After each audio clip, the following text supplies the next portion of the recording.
Hi, good afternoon. My name is Chris Edwards, and welcome to Eventide Theater's premiere of our virtual Playhouse.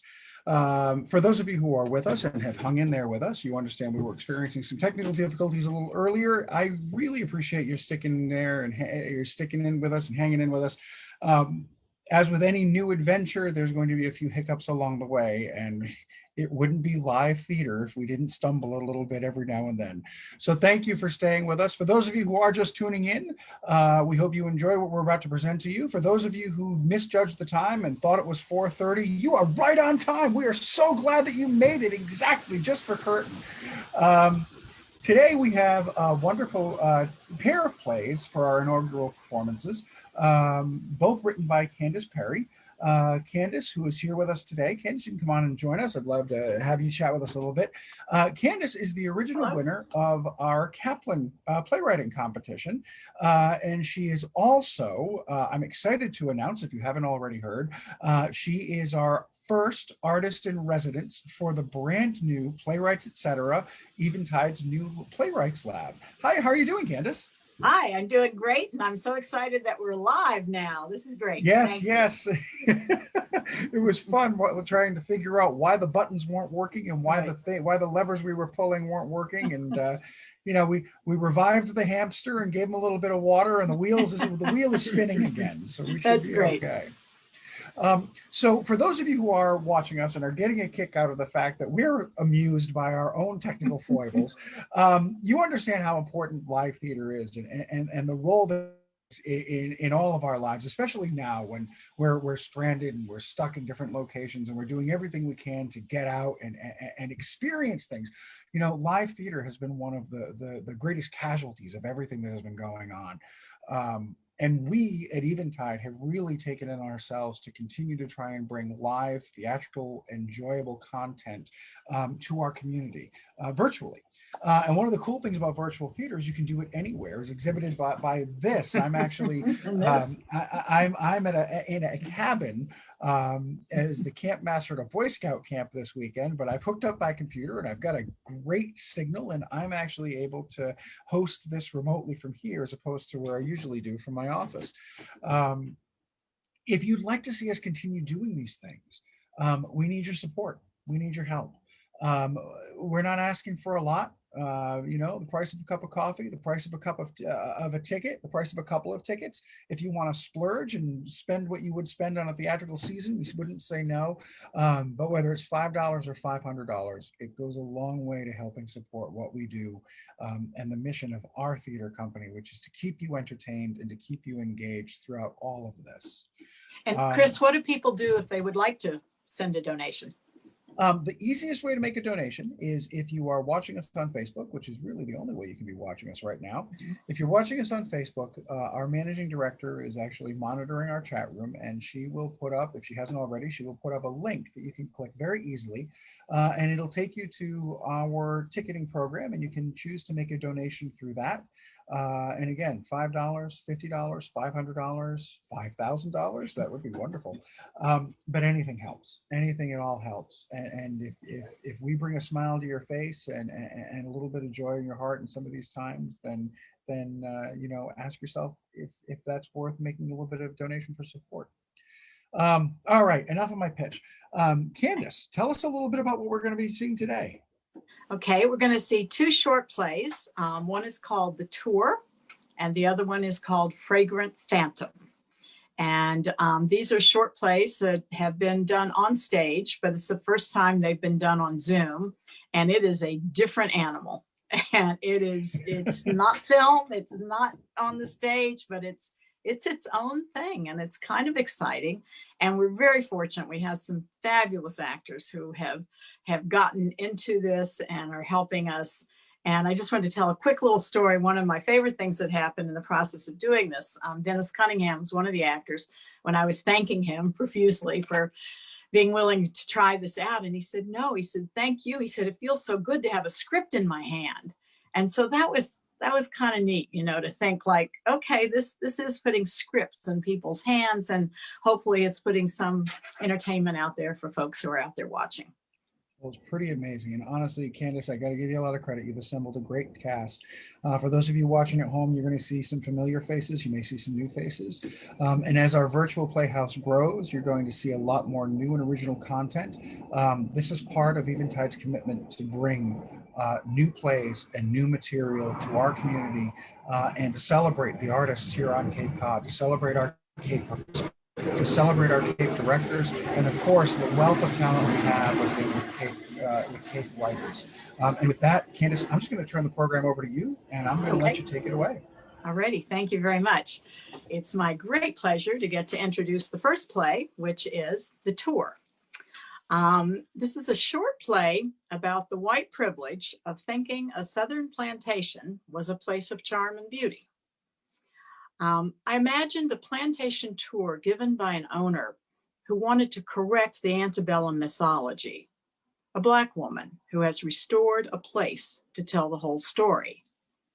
But what happens when two white sisters, whose family once owned the plantation, come for the tour? John Kemp as Clara, or Sister Big, and Mary Chris Kenny as Opal, Sister Baby, bring the story to life.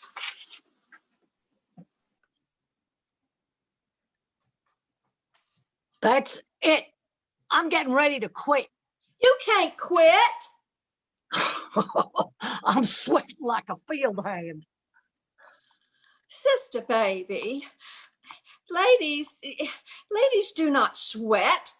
Ladies glow. Men perspire and horses sweat. Well, this is worse than that time you dragged us all to that working do branch. The children loved it. So the children didn't have to shovel out horse stalls.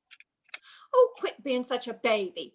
Cowboy up, way down upon the Swanee River. What on earth are you doing?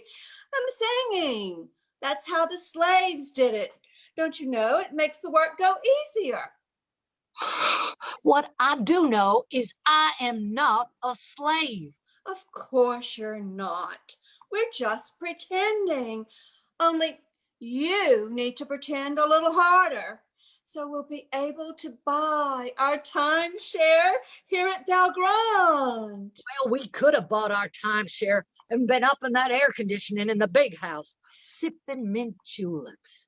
But no, you had to brag about how our family once owned the place. I was not bragging. You wouldn't shut up about how grand the family used to be. Common sense should have told you that the new owner of the plantation would not be impressed that our ancestors once owned slaves. How was I to know? She's Black. I'm proud of our ancestry. Oh, they were a bunch of drunks and gamblers who lost You it all. don't have to put it so crudely. Well, excuse me, Miss Manners, but some of us have to face reality.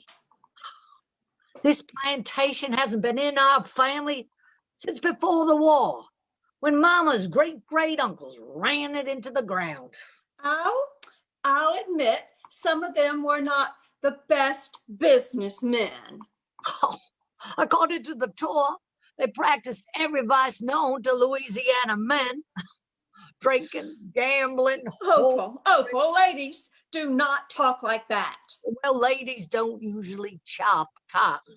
I'll gladly chop cotton if it gets us a piece of Valgrande. Oh, Sister Baby, don't you see?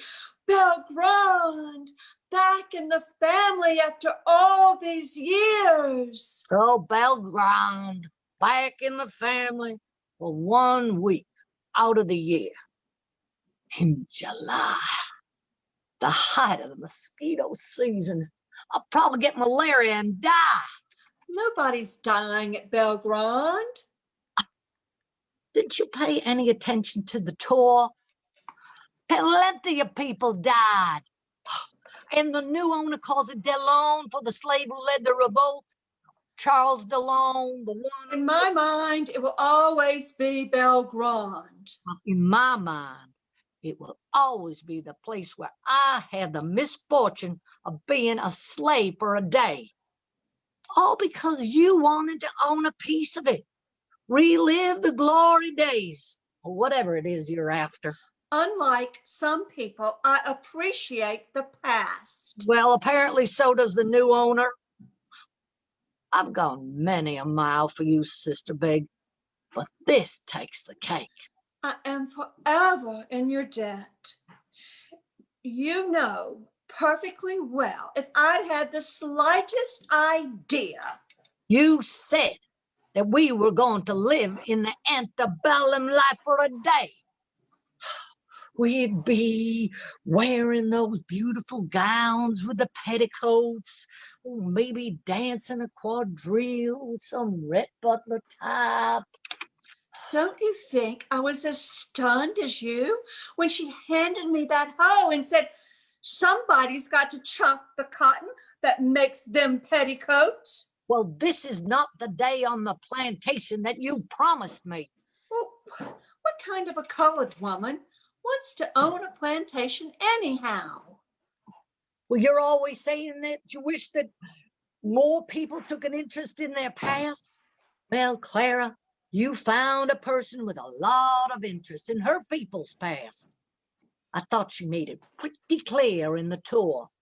You could hardly call that a tour, going on and on about which ones made the furniture and which ones planted the garden and the names of this one and that one that got sold downriver somewhere.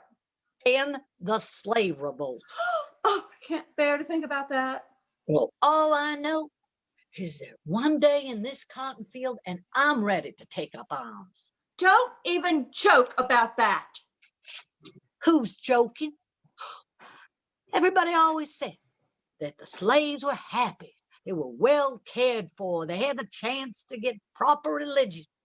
But nobody ever told us that they revolted, that they were captured, and they were tried, and they had their heads chopped off, and they were put on pikes all along the river road. They were rotting in the sun for months and months. Oh, stop it. Stop. I've been on plantation tours from Virginia to Louisiana, and at all the others, they leave out all that ugly business. People like to hear about the parties, the polished floors, the beauty of the bygone days. But not here. I don't know how I ever let you talk me into this. I like living in the 21st century. Why do you have to live in the past when our people enslaved other people? Oh, I don't care much for the slavery part. You know that. But things were different back then. Different? The sun wasn't as hot. There weren't so many weeds in the cotton. Oh, sister baby, you are trying my every nerve. Nobody is denying that slavery was a peculiar institution, a most unfortunate thing. You didn't think it was so bad. I distinctly remember how you told the owner this morning that we could certainly do a day's work as slaves. For the opportunity to purchase a timeshare at Belgrande. And once again, I let myself get roped into doing your work. But I'm done. I quit. No, you cannot quit. I can, and I just did. I don't care if you don't get to buy your little piece of the past. It's hot, and I'm parched, and you owe me a manicure. Oh, Paul, honey. No, don't you opal honey me. Won't cut it this time. Don't you say crying or some of your other tricks. Oh, Paul, honey. I failed to tell you just one little thing. Oh, one little thing? What? You'll forfeit your deposit. Oh, lesson learned. I can afford to lose $25.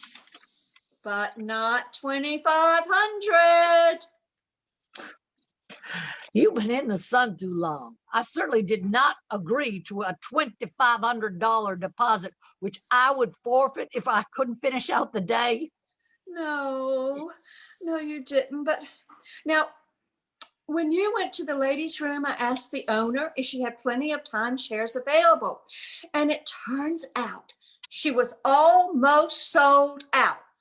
But for a $5,000 deposit, it would guarantee us a share of Belgrande. I left you my credit card to sign when I went to the bathroom. You changed that amount from $25 to $5,000? Heavens, no. I wouldn't expect you to foot the whole bill. I only put half of it on your card.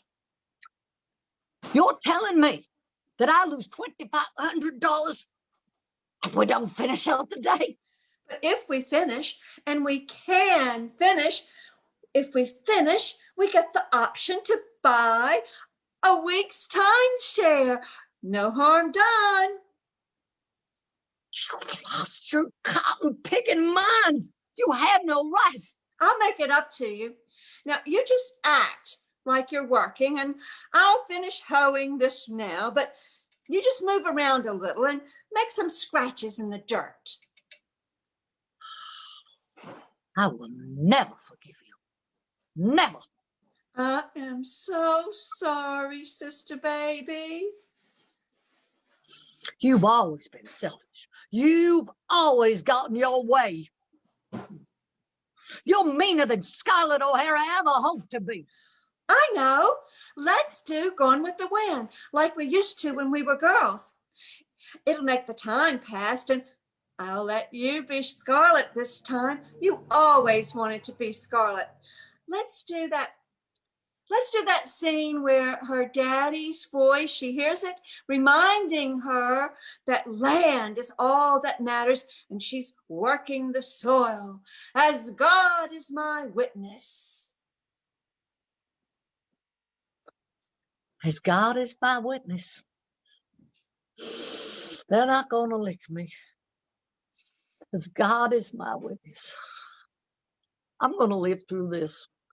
And when it's all over. When it's all over, I'll never be hungry again. No, nor any of my folk. If I have to lie, to cheat, steal, or kill, as God is my witness, I'll never be hungry again.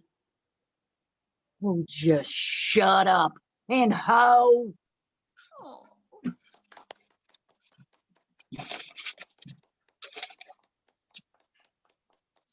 Terrific.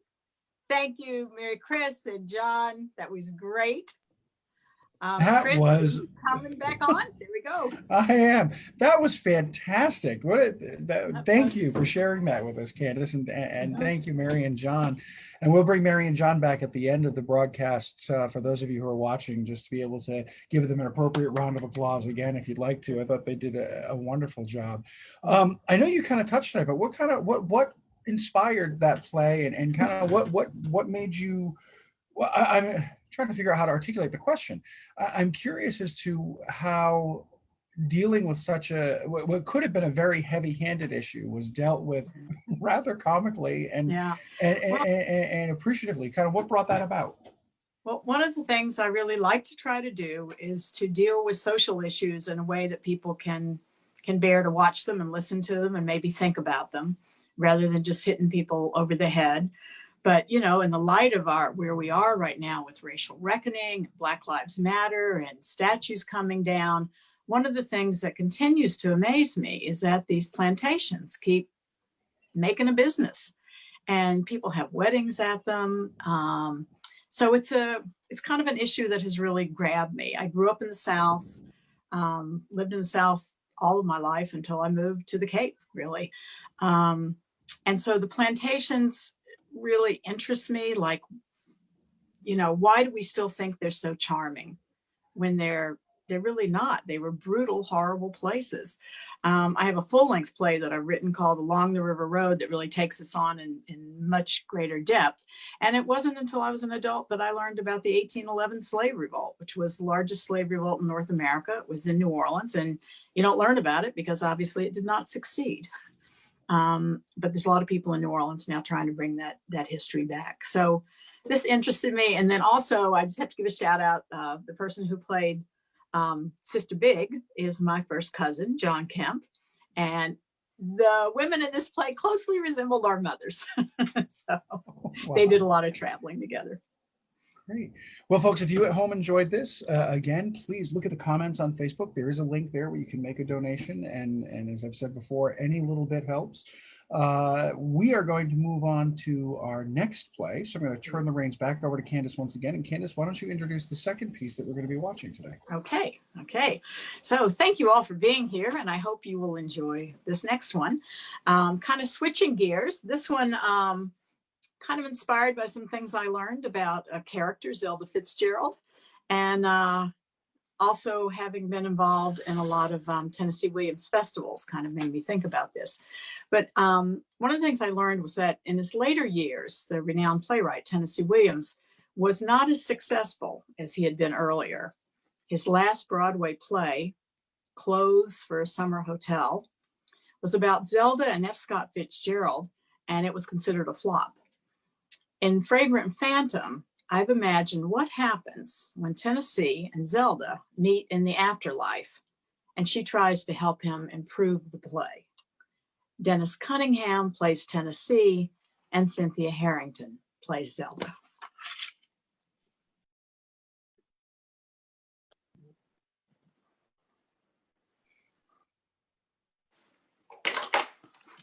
Jeepers creepers, aren't you finished with that yet? If you had really been any kind of writer, Zelda, you'd know how long these things take. I got your laptop. Which I loathe. No wonder the writing these days has no music. Delete.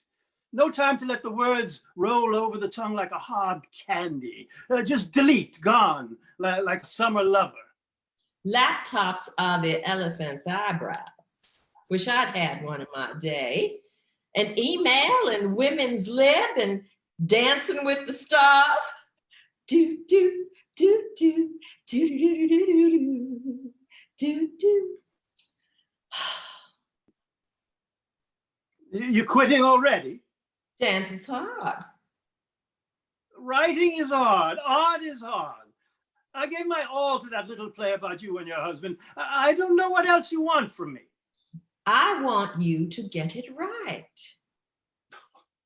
He drank, you went mad. Before that, you were the darlings of the jazz age. What did I miss? Scott and I were the jazz age. We named it. We lived it.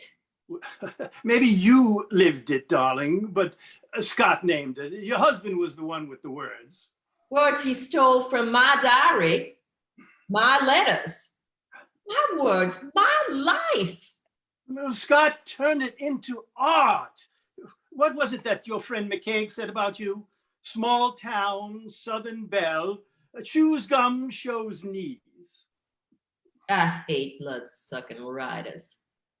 The most awful thing in that life was knowing, or worse, being related to a blood-sucking writer. Poor Rose. I never harmed my sister with my writing. Oh, Rose liked being a chunk of lead in the gimp. Wasn't enough that you lobotomized her. I most certainly did not have Rose lobotomized. Look who's got his shorts in a snit now. You didn't stop it. Same thing. God must be very angry with me to have placed you in my path. God, I don't know what else to do. I always believed in God, but never in an after existence. I suppose this current torment proves me quite wrong. I don't mean to torment. As one writer to another. Writers care about words. the language, the rhythm of the words as they appear on the page, as they feel on the tongue. F. Scott Fitzgerald cared about words. I cared about words. Elephant's eyebrows. Just an expression from a remembered youth. I did much better when I wrote it down. You read my letters to him. Remember this one? Dearest Gufo, wouldn't you like to smell the pine woods of Alabama again? Remember? You were a young lieutenant and I was a fragrant phantom. It was a radiant night, a night of soft conspiracy. And the trees agreed that it was all going to be for the best. Fragrant Phantom. I must admit, that's first rate. The bee's knees. The cat's pajamas. Oh, Ted, we might have been friends. We could have gotten zazzled together. Do you think you could locate us some mint juleps? Lemon drop martinis. Oh, God, is that really what it's come to?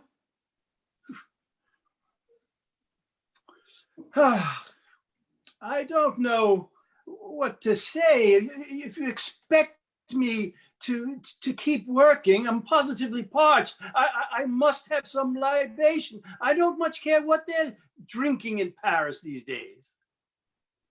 You haven't kept up, have you? Paris is Paris Hilton. And she's, well, she's me, but now, you know, goes on a tube, jumps in a fountain, gets pinched, that sort of thing. The life of the party. Now you're on the trolley. If I find us some hooch, you won't get half under, will you? You really need to finish that rewrite. Clothes for a summer hotel. My ghost play, my last affair with Broadway. Why return to it only breaks the heart. Have you forgotten Walter Kerr, his New York Times review of the opening? There's no fresh idiosyncratic insight into what made two miserable people click. Don't quote that scoundrel to me. He closed us with that review, made my life miserable. How do you expect me to return to that final failure? Well, don't you see, Tan? All the more reason to fix it. There's new interest in your work. Now, at the end, I was widely regarded as a ghost of a writer, a ghost still visible, excessively solid of flesh, perhaps too ambulatory. Oh, God, I really need a drink. Quit acting like an old Ethel and listen to me. You could make it better. I can help you. Give you the inside dope. Sure, Scott was an alcoholic and I was nuts. So what? We loved each other through it all. He was my Gufo and I was his dodo. I know you could do our faded gray romance justice if you just give it another go. You are a dear girl. Do you really think my later plays? Well, we'll email a revision to one of your scholars. What's another recently discovered Williams play? It'll be done at festivals all over the place, long, long after Walter Kerr is forgotten by even the worms. You'll be remembered, and not just for streetcar. No, you can't turn back the hands of time, not even from here. The play is published. Oh, lots of changes going on in the world. Imagine the newest biography of Scott and me is called Sometimes Madness is Wisdom.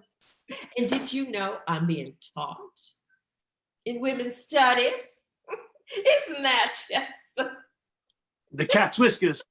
If you ask me, life now is better than the gone good times when we still believed in summer hotels and the philosophies of popular songs. The gone good times of summer hotels and the philosophies of popular songs. I always love that line, the poetry, the music. Your husband was a hell of a writer. Y'all wet. Tommy got it right, Ten. I wrote that line.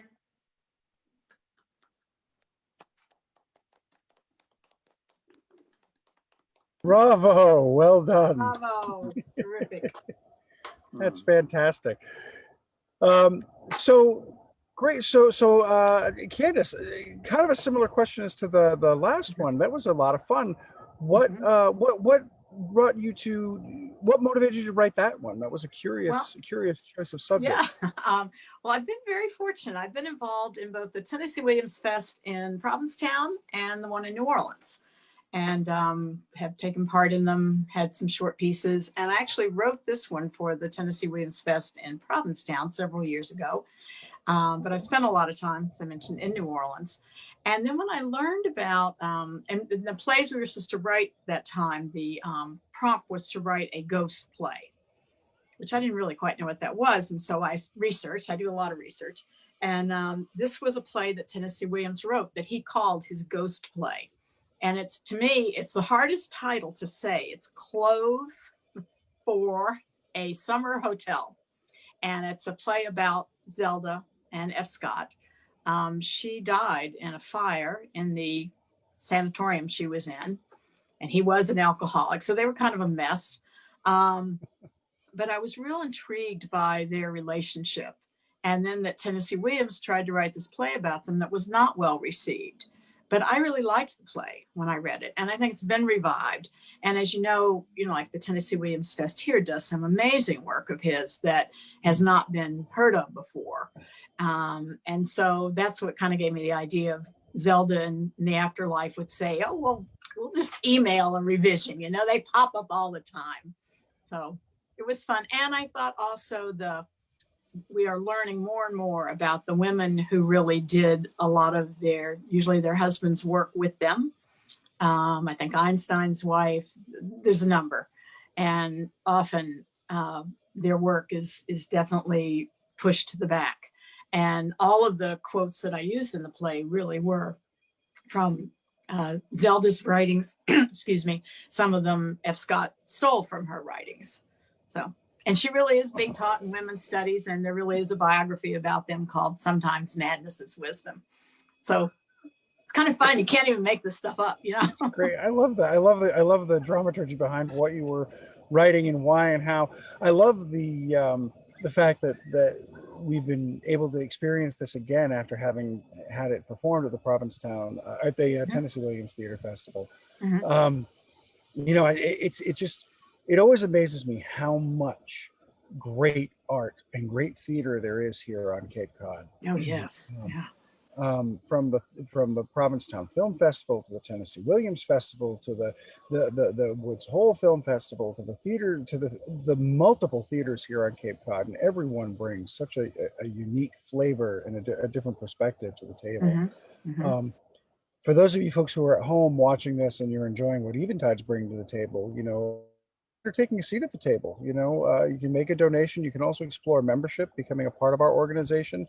We're expanding our membership to be something more than just a donation resource and an opportunity for us to say thank you. And we're actually turning it into something rather unique. I think every member of our Playwrights Lab is a member. And helps to support the organization, and in turn we get to support the work that they're doing and get the word out there and do things like this virtual Playhouse. So please consider clicking that link and making a donation. Yeah. What I'd like to do right now. Oh, can I put in a little yes, plug please for the go ahead. lab? Yeah, so the absolutely. Playwrights Lab, just so folks know, this is a wonderful new idea. There's several Playwrights Lab on the Cape, different ones. This one, I think what is unique is that through Chris's leadership, it's going to be connected with the theater company, and playwrights will work on plays and have a chance to do a showcase of them. And then possibly they'll be included in playwrights festivals. there's no promise of that. It just means you have to work harder on your work. So hopefully you'll get selected. We have already filled up the lab. We have 12 seats, and that will go through this quarter. That'll end sometime in January, right, Chris? I think. Yes. Yeah. And then we'll have a new batch. And I'm very honored to be the playwright-in-residence for the Playwrights Lab. And I'm joined by Michelle Clark, who is the lab director, and she's making a lot of things happen there. And we have a terrific group that's going to come together. So you'll be hearing from a lot of other playwrights. And I'd like to also give another big shout out to Eventide. For 13, 14 years now, they have sponsored the Kaplan Cape Cod Playwrights Contest. And it's just a wonderful contest, and it's for Cape playwrights and it's for full-length plays. And when you're a playwright, it's really nice to send something off and think that somebody's actually going to read it. And I was the very fortunate recipient of the first Kaplan Prize in 2007. Well, thank you for that endorsement, and I'm excited. I know Michelle has been just working really hard on putting the nuts and bolts of this Playwrights Lab together, and I'm really excited to see where it's going to go. I believe another member of the lab is actually going to be our featured playwright next week. Not next week, in 2 weeks. We're going to be doing Lee Roscoe's full-length play, Impossible. So tune back in 2 weeks for that. What I'd like to do right now is ask our actors to come back into the room and join us. Great job, everyone. Absolutely wonderful. And for those of you who are watching at home on Facebook, if you have any questions for the actors, you can feel free to ask them. We'll go ahead and moderate those for you. But I would be very interested. I want to ask each of you guys, what was this experience like? Having this being, I know for some of you, it's their first experience doing a Zoom performance. I'm curious as to what it was like for you.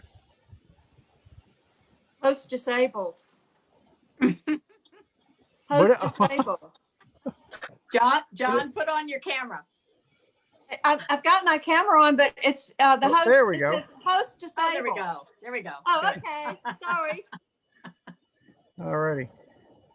So I mean, don't fit no particular order. Just feel free to jump in and kind of share with us. You know, what did you like about the format? What was frustrating? I know for me it was frustrating, the technical issues we had early on. But I'm curious to hear, you know, especially for those of you who for whom this is a new format. I'm curious as to what your experience was. Well, I personally liked wizards, and I think you were a wizard to figure out all the technical end of it. Hi, Zelda. for me, I think the hardest thing is I'm, you know, more of a physical actor, so trying to stay in this small space. And I was actually reading my script as we were going along, so I was trying to be easy about doing it, and you know, so it first time I ever did this, so it's fun. Great. I think it was great how you just within the space you use that physicality to do the Charleston, because when you did that on stage, it was a whole dance routine. But I think we got the idea there, just like Mary Chris with her hope. It surprises me how inventive you have to be with this medium, because you are so limited in the space that you have available to you. To convey things like props or anything like that is so much more difficult. And plus the fact that you can't, especially with this format, because you never know when you log in, you can't just say, okay, look to your right and talk to that person, because the box could be over here and you're talking to empty space. So everything has to be straight on, and it's such a really, and for an actor, that's definitely interesting when you have to act to a camera and you're not performing with an actor opposite you. You have to watch your fellow actors' transmitted response in order to react to that. And some of the actors were using their phones. And so they couldn't even really see the person they were acting with. If they were on a computer, maybe you had a bigger screen, but it's a phone, not so. And we struggled. John and Mary Chris and I worked for a bit on this, and we thought we were going to be able to do okay, look this way and look that way. And that was a disaster. And we learned that over time. Yeah. Well, what you guys did was great. It was wonderful. Yeah. How was it for you, Des? I'm curious. Oh. Well, I kind of echo. I'm just kind of listening to everybody. of course, I had never done it before, and it really is. It's kind of a dissociative. It's you're in it, you're not in it. It's it's fun to do, but it also I miss the experience of acting on a stage with other people and with an audience. There's nothing like it. So Yeah. so this is different. This is definitely different. Well, I would agree with that, and I think it definitely is a challenge for those of us who are trying to be creative to find. I would like to say thank you to Eventide for hosting this, and it's just a miracle that y'all pulled it off so beautifully. And to our distinguished playwright, Candace Perry, for adding so much fun and flavor and Southern roots to her production. We do actually have a question for Candace in our chat room. Alexandria would like to know, how did it feel to see the characters come alive through this performance in this venue? Oh, that's a good question. I just really enjoyed it. I mean, my husband Charles is sitting next to me. At one point in both the plays, I turned to him and said, "Isn't this fun? Isn't this good?" So it was lovely. And I mean, I'm new to all this technology too. So I do think we just had to relax and see what we could do with it, and I just appreciate the actors so much being willing to do this. And I have to say, it was also really fun to try to figure out how to best show it. Like in the tour, John and Mary Chris and I decided early on we really wanted the virtual background because we felt like the cotton field and the big house in the back just really fit. And so we had to work with that. And then with Fragrant Phantom, we decided that Tennessee should look like, because they're in afterlife, he should look like where he would have been comfortable. And actually, and we don't really say this in the play, Cindy as Zelda is in this institution. and so a little symbolism like the red scarf and the gray wall and the black top, because she ended up dying in a fire. So it's kind of the stuff you do in theater that maybe nobody else even knows about, but it's kind of challenging and fun to do. A big missing part for me in this, though, I would say, was because we were trying to pull all this together, I did not ask somebody else to direct.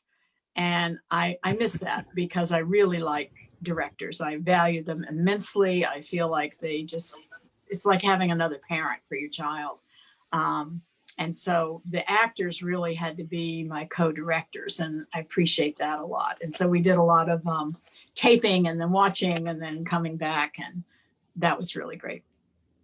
Did I answer the question? I hope. I think so. We did actually have a directors roundtable, and we are Eventide is actively looking for directors for virtual programming, which is a great way for anybody who is an experienced stage director who's curious and wants to kind of dabble with this stuff. This is a great way to get your toe in the water and see if it fits you.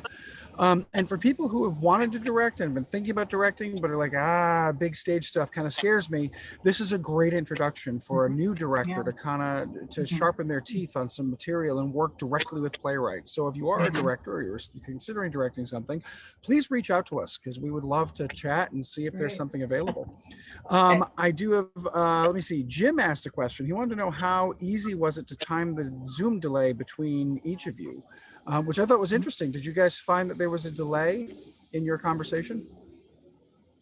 I thought I heard a little bit. I noticed a little bit. Mm-hmm. I don't think we timed anything. Well, did you as actors, did you find yourselves having to do anything to compensate for what you perceived as a lag? No. No, I didn't. I did. It was just something it was a little distracting, I have to say.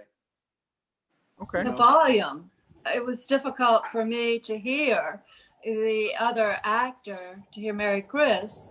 The volume went so low. I don't know if there was a great disparity in volume between my voice and her voice. And actually, I didn't notice anything on our end. I'm so glad to know that. Yeah, listening to you, it wasn't apparent on the listeners' end. Good. I do have one other question, actually. This is from Catherine, and it's actually for John. It says, Catherine is curious how you really react to the reclarifying of Southern history that your distinguished and brave cousin took on. So I guess the question revolves around how I'm not quite sure exactly how that is, but I guess I would reframe it in the sense of, with everything that is going on and the things that we're learning and how society has kind of moved, the way people perceive the South and Southern plantations now years ago was very, very different.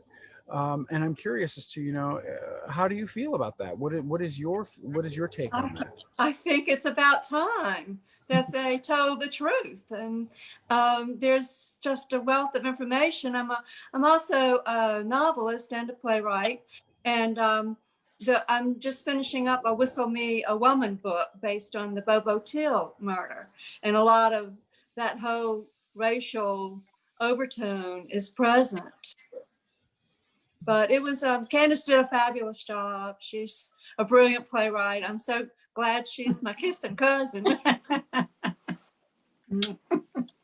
Well, folks, we are, even though we started late, we are technically over time from when we said we were going to be. So I want to thank all of our actors once more for taking the time to come out and do this today and take time out of your afternoon and your incredible presence and patience and the art that you've brought to the table. Thank you so much.